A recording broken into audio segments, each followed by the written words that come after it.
जय हिंद, नमस्ते। मेरा नाम है विदुर और मैं स्वागत करता हूं आपका अपने चैनल में।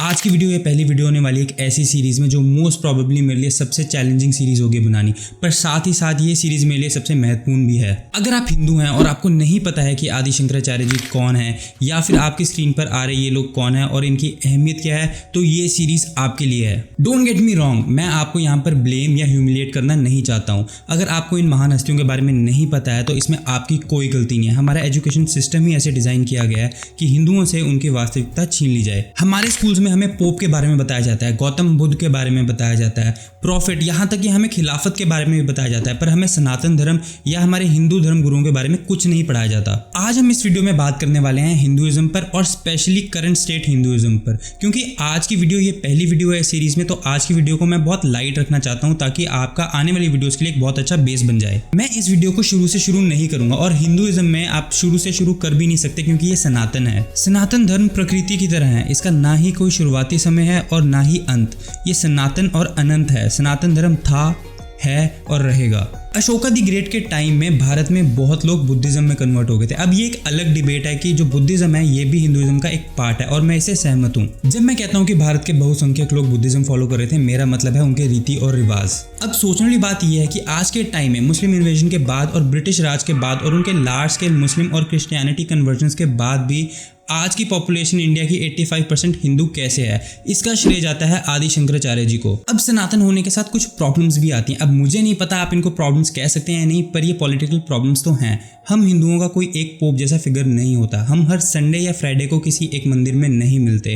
पूरे भारत के हिंदुओं का सेम रीति रिवाज नहीं होते और हमारा कोई एक प्रमुख मंदिर नहीं है। ये एक बहुत बड़ा कारण है कि हम अपने धर्म को फॉलो करते तो हैं, पर हमें अपने धर्म के महान थिंकर्स, मॉडलर्स और फाउंडेशंस के बारे में कुछ नहीं पता। और अगर आप हिंदू हैं और आप सनातन धर्म की गहराइयों में नहीं गए और इसके मूल ज्ञान से अपरिचित हैं, तो ये वही बात हो जाएगी कि आपके हाथ में सीपी तो है पर आप उसके अंदर के हीरे से अज्ञात हैं। तो अब शायद आप ये सोच रहे होंगे कि विदुर, इतने कॉम्प्लेक्स टॉपिक्स पर वीडियोस क्यों बना रहे हो, दूसरों की तरह ट्रेंडिंग टॉपिक्स पर वीडियोस क्यों नहीं बना रहे। इसके दो कारण हैं। पहला और इसका ट्रिगर है ये वाली वीडियो। वैष्णव तिलक मिटाकर पुरी के शंकराचार्य के पद पर अभिषिक्त किया गया। तब से अब तक मेरे अपहरण करने का, मुझे मरवाने का जितना भी प्रयास हो सकता है सब किया गया।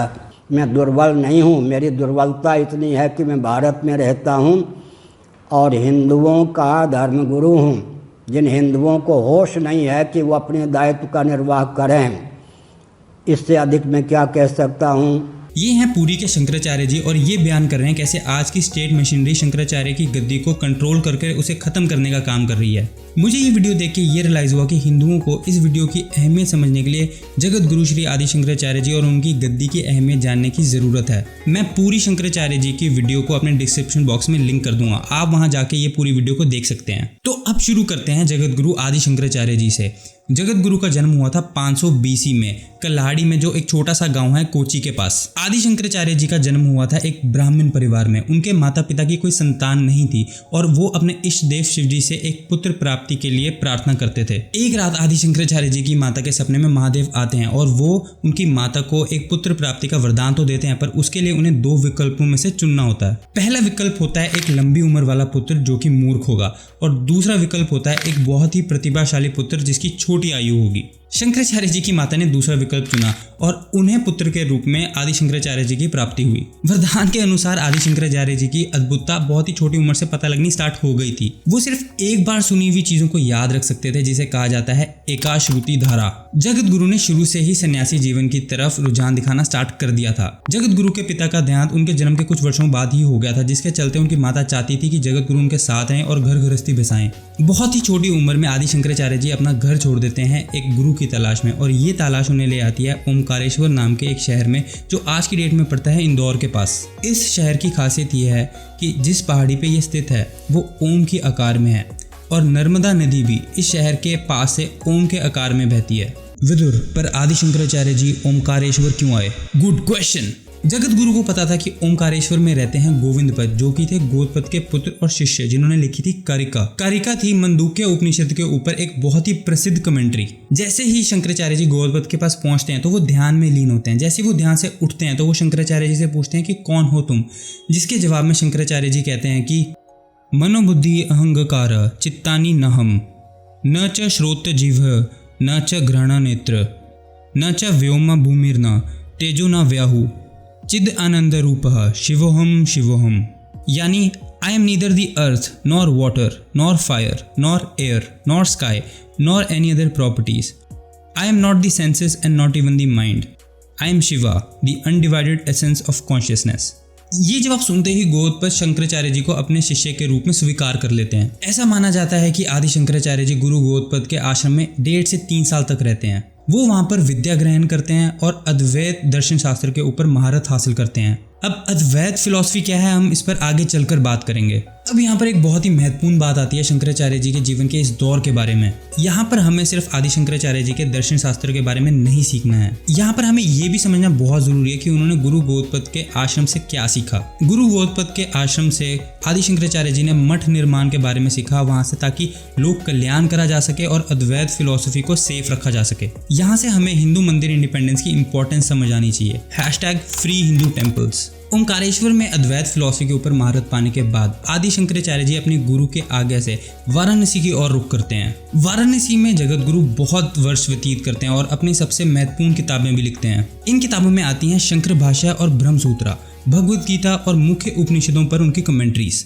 पर विदुर, वाराणसी क्यों? जगत गुरु के वाराणसी में बिताए हुए सालों और उनके कामों से ये प्रतीत होता है कि उस टाइम में भी वाराणसी हिंदू धर्म का एक मुख्य शहर था। वाराणसी वो शहर था जहाँ पर संत महात्मा हिंदू दार्शनिक सनातन धर्म को सनातन रख रहे थे। मैं यहाँ पर आपको एक और चीज भी याद कराना चाहता हूँ।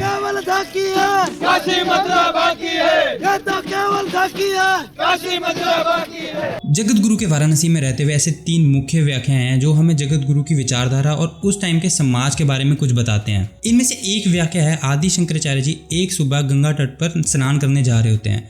वो काशी की तंग गलियों में से होते हुए जा रहे होते हैं जब उनके सामने एक चंडाल आ जाता है। इसको देखकर जो आदि शंकराचार्य के शिष्य होते हैं चंडाल को हटने को कह देते हैं, क्योंकि उस टाइम में जो ब्राह्मण लोग होते हैं वो छोटी जाति के आसपास नहीं रहते। इस बात को सुनकर चंडाल उनसे एक प्रश्न पूछता है। वो पूछता है कि आप अद्वैत सिद्धांतों के हिसाब से एक चंडाल और एक ब्राह्मण में फ़र्क कैसे करते हैं, क्योंकि सब में एक ही आत्मा होती है, चाहे वो ब्राह्मण हो और चाहे वो चंडाल हो। आदि शंकराचार्य जी चंडाल की इस बात को सुनकर हैरान हो जाते हैं और वो कहते हैं कि जिसको आत्मा और ब्रह्मांड की इतनी अच्छी समझ है वो आदर के लायक है। और आदि शंकराचार्य जी उस चंडाल को अपने गुरु के योग्य मानते हैं। आदि शंकराचार्य जी उस चंडाल को अपने गुरु के पद पर इसलिए रखते हैं क्योंकि वो आत्मा और ब्रह्मांड की सर्वोच्च चेतना को समझता है। आज की इस वीडियो को हम आदि शंकराचार्य जी की समानता यानी इक्वालिटी के संदेश पर समाप्त करेंगे। आने वाली वीडियोस में हम अद्वैत फिलॉसफी, शास्त्रार्थ और कैसे आदि शंकराचार्य जी ने भारत को एक हिंदू बहुसंख्यक देश बनाया उसके बारे में बात करेंगे। ये सीरीज हर एक नई वीडियो के साथ और इंटरेस्टिंग होती जाएगी, आई प्रॉमिस। मेरी बस आपसे एक ही विनती है कि आप इस वीडियो को ज़्यादा से ज़्यादा शेयर करें अपने फ्रेंड्स और फैमिली के साथ, ताकि वो भी हिंदू सभ्यता के बारे में जागरूक हों। अगर हमने मेरी इस वीडियो को यहाँ तक देख लिया है तो मेरे चैनल को सब्सक्राइब जरूर करिएगा और नोटिफिकेशन आइकन को जरूर दबाइएगा, ताकि जब भी मैं कोई नई वीडियो डालूं आपको साथ के साथ नोटिफिकेशन आ जाए। आज के लिए बस इतना ही। मैं मिलूंगा आपसे अपनी अगली वीडियो में, तब तक के लिए जय श्री राम।